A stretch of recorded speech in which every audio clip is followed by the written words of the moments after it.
네, 오늘 하루 놓치면 아쉬운 더하기 뉴스 시간입니다. 정치부 조정린 기자 나와 있습니다. 안녕하세요. 네, 안녕하세요. 조정린입니다. 네, 반갑습니다. 더하기 뉴스 첫 번째 키워드부터 보겠습니다. 네. 대한 미국 가짜 뉴스 문재인 대통령이 방미 때 방명록에 사인하는 모습인데 무슨 내용입니까?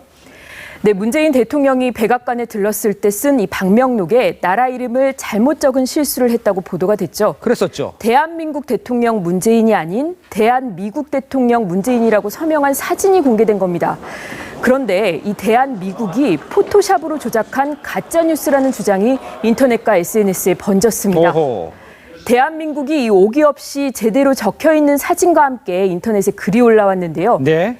이게 오히려 원본이라는 겁니다. 어이고. 일부 누리꾼들은 문재인 대통령은 정확하게 썼는데 누가 포토샵으로 조작한 거냐. 예. 일베, 박사모, 안빠라는 의혹을 제기했습니다. 예. 하지만 대한미국 방명록 오기는 문 대통령의 실수가 맞고 예. SNS 글과 사진이 오히려 가짜뉴스였습니다. 어허. 청와대는 백악관 방명록의 대한미국은 대통령의 실수라고 했습니다.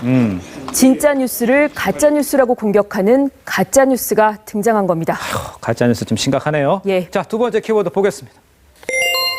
트럼프의 실수. 트럼프 네. 대통령이 뭐 또 실수를 했는 모양이에요?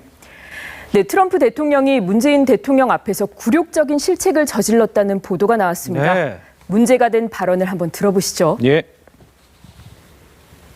Many countries, and we cannot allow that to continue. And we'll start with South Korea right now, but we cannot allow that to continue. This is really a statement that I make about all trade. For many years, the United States has suffered through massive trade deficits. That's why we have $20 trillion in debt.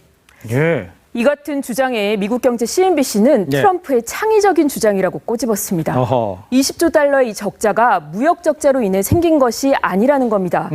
CNBC는 경제 위기 후 미국은 막대한 국가 채무가 발생했고 미국이 징수한 세금을 일부 법안에 쏟아부으면서 부채가 점점 증가한 것이라며 네. 이번 정상회담 발언 중 가장 큰 실수라고 지적했습니다. 가장 큰 실수일 수 있습니다. 네. 자, 세 번째 키워드 보겠습니다.